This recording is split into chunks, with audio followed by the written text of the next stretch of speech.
Renversement de situation, Gbagbo triomphe enfin, Graman déchet, écoutez ça, wow. Très bonne nouvelle. Ceux qui pensaient que Laurent Gbagbo n'avait pas une stratégie pour renverser le président Ouattara ont eu tort. Aujourd'hui, Laurent Gbagbo, son excellence monsieur Laurent Gbagbo, vient de prouver le contraire.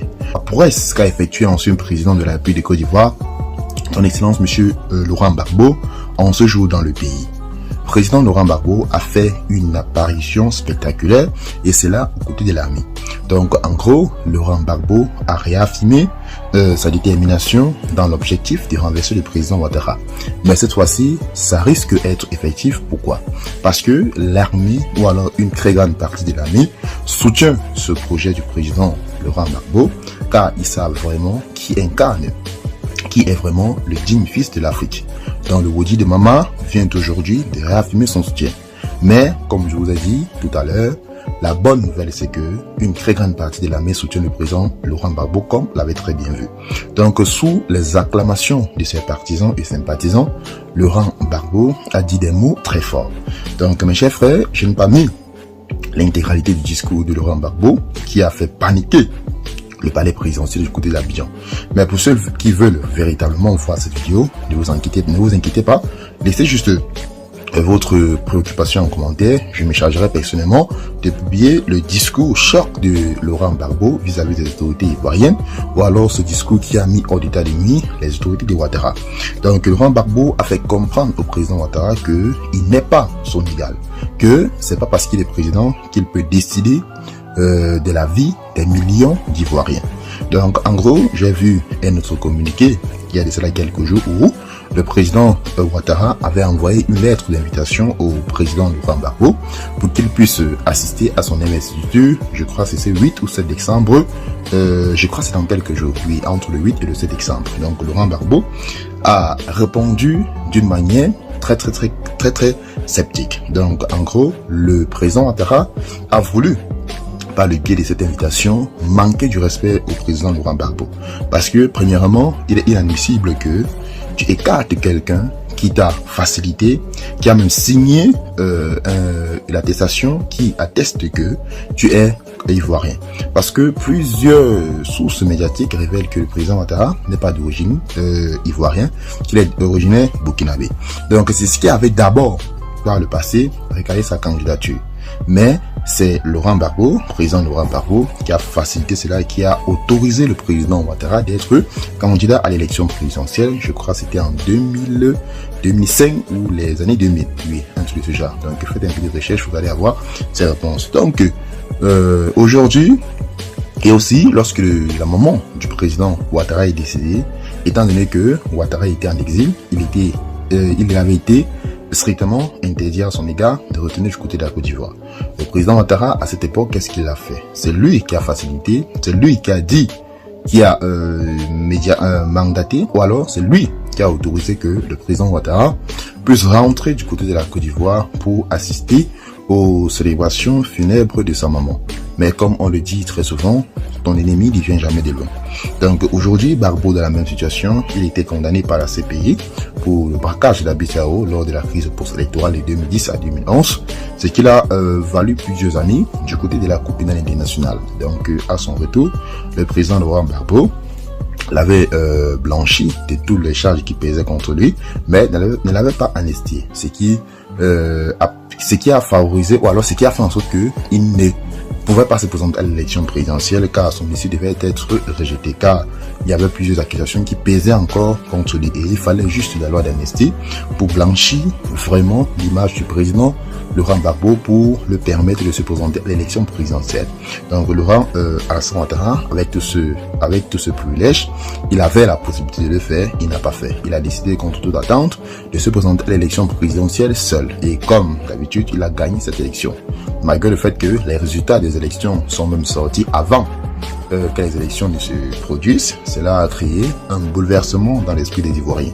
Donc en gros, ce qui s'est passé du côté de la Côte d'Ivoire n'est pas une élection, c'est un braquage électoral comme l'a dit certains confrères de TVC Monde, certains confrères ivoiriens ou alors certains activistes plus populaires du monde entier. Donc mes chers frères, actuellement, Laurent Gbagbo est décidé, il est engagé, il est dans cette ligne. Il a décidé de faire tout son possible pour établir l'ordre du côté de la Côte d'Ivoire, car le président Ouattara n'est plus, d'après lui, le président légitime des Ivoiriens. Donc, mes chers frères, une fois de plus, la situation politique ivoirienne risque d'être perturbée en ces temps, car les figures qu'on croyait être à la retraite refont surface aujourd'hui. Et Laurent Gbagbo, cette fois-ci, avec une très grande partie de l'armée ivoirienne qui le soutient. Donc, mes chers frères, très très bonne nouvelle. Donc, pour ceux qui ne croyaient plus au président Gbagbo, sachez que désormais il est avec vous et il a dit haut et fort qu'ils ne décevront jamais les Ivoiriens. Donc tant qu'il vivra, il fera tout son possible pour prendre des mains de la famille Ouattara, que ce soit son frère, que ce soit lui-même, la Côte d'Ivoire. Car d'après le président Gbagbo, la Côte d'Ivoire et les Ivoiriens seront en otage. Donc Dom Kibafouri sera 2 fois premier ministre de Draman, ministre de la Défense, président de l'Assemblée nationale. Aujourd'hui, on le traite de tout parce qu'il n'est pas d'accord. Capitaine Ibrahim Traoré, ce n'est pas vos camarades, ce n'est pas un enfant. Il faut enlever le nom de capitaine Ibrahim Traoré, nom de président Dom Soro dans ton... Sa fille est venue nous dire comment papa a galère maman. Mais il a liberté. Ça, c'est un pays, ça là. J'ai par des années. Les Ivoiriens doivent dire merci au capitaine Ibrahim Traoré, je le déjà dit. Tous les Ivoiriens doivent remercier capitaine Ibrahim Traoré, les 3 chefs d'État de l'AS, qui refusent d'en découdre avec Draman. Un vieillard qui veut déstabiliser leur pays, ils le savent. Mais ils le regardent. Parce que Ibe estime que Draman c'est son papa. Tiani et Assimi estiment que c'est leur grand frère. C'est pourquoi ils sont assis, ils le regardent.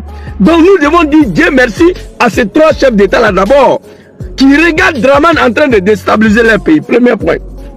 Deuxièmement, Dom Kibafouri Soro n'a pas besoin de coup d'État. Sur il y a longtemps, Draman n'était plus au pouvoir. Wallahi, billahi, talaï.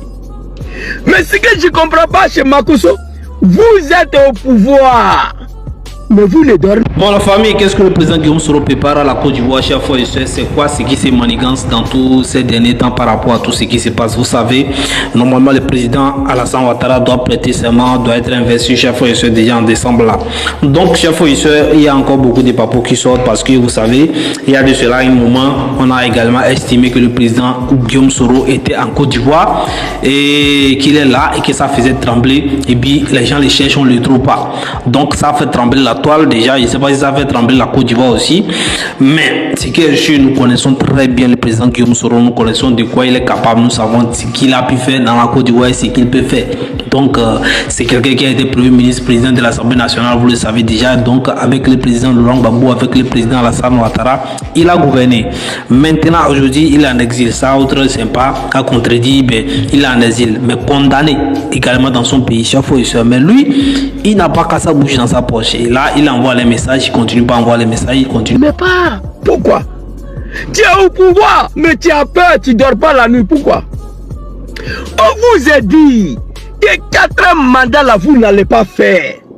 Mais tu es au pouvoir, tu ne dors pas la nuit, donc il faut laisser. Il faut laisser le pouvoir là. Tu es au pouvoir, tu as peur, tu vois coup d'État partout. Parce que quand ça trame au RDL là-bas, c'est Makosso, on la voit. Quelqu'un est au pouvoir, mais il ne dort pas.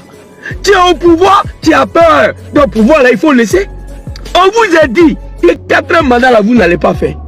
Donc, il faut arrêter à chaque fois de venir accuser Sorodjom. Non. Lui, il a dit, coup d'État là, ce n'est plus son problème. Tu comprends un peu? Moi, je comprends. Quelqu'un, il est au pouvoir. Grâce à Emile Ibrahim, au vice-solcore, le sait que c'est tout, grâce à toi. Tu comprends un peu? Quelqu'un, il est au pouvoir. Il a peur, il ne dort pas la nuit. Il voit coup d'État partout.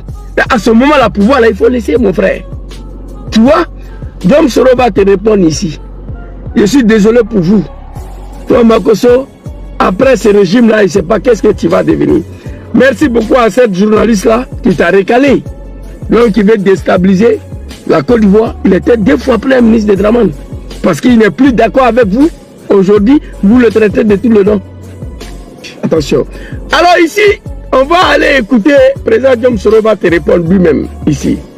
Il faut écouter président Guillaume Soro ici. 17 ans de ma vie avec mes amis. J'ai passé 17 ans de ma vie avec mes amis à me battre pour que M. Ouattara, qui était en exil, rentre en Côte d'Ivoire. Je ne peux pas comprendre que ce soit lui, le banni d'hier, qui se mette en posture de bannir un candidat à la présidence de la République de Côte d'Ivoire. Allez-y dire à ces animaux du RDL, en particulier Makosso. Président John Kibafori sera a pris 17 ans de sa vie. Il faut être un animal pour oublier ça. Il faut être un véritable mouton pour oublier ce que Sora a fait pour Draman. Il dit qu'il a pris 17 ans de sa vie avec ses amis, en train de se battre pour que Draman Ouattara, qui était en exil, puisse rentrer en Côte d'Ivoire, puisse être reconnu comme Ivoirien, devenir président. C'est ce Draman Ouattara qui regarde Sora yeux dans yeux et il écarte sa candidature. Président John Sora, il a mal pour ça. On va écouter ici. Non, c'est autre époque, autre méthode, c'est terminé, 2002.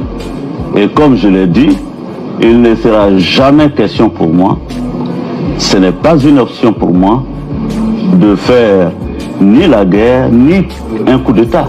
Nous sommes donc... L'animal général Makosso, fils de Président John Kibafori, sera parlé.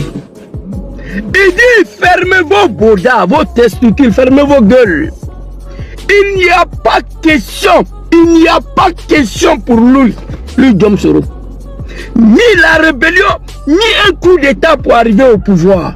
Alors, vous connaissez que dans cette église médiatique, nous sommes là pour l'information authentique, l'information en temps réel et l'information 24 heures sur 24, 7 jours sur 7. Ceux-là qui viennent de découvrir pour la première fois cette église médiatique, sachez que nous sommes là à votre service, nous sommes là pour vous et nous sommes là pour vous informer sur tout ce qui est comme actu du moment, tout ce qui est comme décryptage, tout ce qui est comme analyse géopolitique. Alors, je souhaite donc la bienvenue à ces fidèles-là qui soutiennent toujours cette église médiatique à travers vos likes, à travers vos partages, à travers les commentaires. Vous savez, cette église médiatique a déjà une ancienneté de 6 ans déjà et nous remercions donc ceux-là qui continuent toujours à respecter le travail fait en background. On se dit à la prochaine. À titre de rappel, en Afrique de l'Ouest, nous sommes dedans et en AES aussi. On se dit à la prochaine. À la vista, bisous là-bas les gars. Bon.